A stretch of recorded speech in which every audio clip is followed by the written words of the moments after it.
Bonsoir, Président. Bonsoir, monsieur Gado. Merci, Président, d'avoir donné cette occasion, cette opportunité ce soir d'échanger sur les problèmes qui concernent les PME. Je voudrais d'avance saluer toute l'assistance et me présenter. Je suis René Galomo, ancien inspecteur principal des impôts, aujourd'hui conseil fiscal agréé CEMAC. J'ai suivi avec beaucoup d'attention la préoccupation de Mme Choukwani, qui est effectivement une préoccupation que je rencontre tous les jours dans mon cabinet et qui concerne des centaines de clients qui, pour aujourd'hui, ont cessé leurs activités du fait de ce problème de retenue à la source de crédit, de retenue à la source de TVA. En fait, la TVA, comme vous le savez, est un impôt neutre qui ne devrait pas être une charge pour l'entreprise. Pendant tout mon séjour dans l'administration fiscale, nous avons toujours écrit, nous avons demandé que cette retenue à la source soit supprimée. Parce que le Cameroun est le seul pays du monde qui applique encore la retenue à la source de TVA. Ça n'existe nulle part encore ailleurs. Et cette pratique est une vraie entorse à la fiscalité. Aujourd'hui, au Cameroun, on impose le chiffre d'affaires. On continue à appliquer la retenue à la source. Ce qui complique les finances des entreprises. Aujourd'hui, les entreprises sont lourdement endettées. Elles se sont endettées pour réaliser le marché. Au finish, au moment de les payer, on retient la TVA à la source. Et aujourd'hui, la possibilité de remboursement est presque nulle, ni la compensation. Monsieur le Président, nous proposons que si vous prenez les affaires de ce pays, vous commencez par supprimer la pratique de retenue à la source de TVA.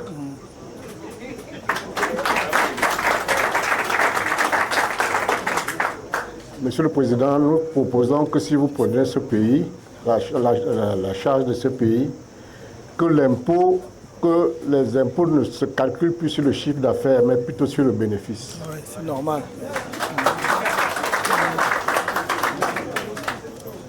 Monsieur le Président, les statistiques montrent que les PME qui se créent, parce que vous avez dit tout à l'heure que les Camerounais sont très enthousiastes, sont très avancés dans les affaires, mais sur 100 PME qui se créent, 80 meurent avant 3 ans.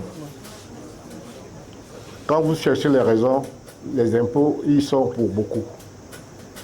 Monsieur le Président, donc, je propose que si vous prenez les affaires, que vous demandiez qu'on applique la fiscalité de développement et non plus une fiscalité confiscatoire. Monsieur le Président, c'est ce que je voulais ajouter pour que notre économie se porte mieux et que les contribuables puissent exercer librement et progresser dans leurs affaires. Je vous remercie. Merci beaucoup, M. Galomo. Je n'ai vraiment rien à ajouter à ce que vous avez dit, d'autant plus que c'est la parole d'un expert, de quelqu'un qui connaît bien le domaine. Je ne peux que me réjouir de savoir, mais je n'avais pas de doute à cet égard, qu'il y a des ressources humaines comme vous, parce qu'on en aura besoin demain. Et comme je l'ai dit et je le répète, nous n'ambitionnons pas d'accéder à la conduite des affaires de notre pays pour faire des revanches ou pour faire des purges. Tous les Camerounais de bonne volonté qui veulent aller dans la bonne direction seront les bienvenus. Et donc je compte sur des expertises comme la vôtre. Monsieur Mondji nous en a fait part également tout à l'heure en ce qui le concerne pour l'éducation et des questions de financement, notamment la tokenisation. Je prends bonne note de tout cela parce que, évidemment, nous travaillons aussi avec des experts, mais on a besoin, plus nombreux seront les experts, mieux ce sera parce qu'on examinera les problèmes sous toutes leurs coutures, sous toutes leurs facettes, pour arriver aux meilleures solutions possibles pour notre pays. L'État a besoin de rentrées d'argent, ça c'est clair. Il faudra que nous trouvions les moyens de faire rentrer de l'argent dans les caisses de l'État sans pénaliser les entreprises. Parce que sinon on tue la poule aux œufs d'or. C'est l'entreprise qui crée la richesse, ce n'est pas l'État. L'État crée les conditions de création de la richesse, accompagne les créateurs de richesse. Donc merci vraiment beaucoup pour votre contribution. Je pense que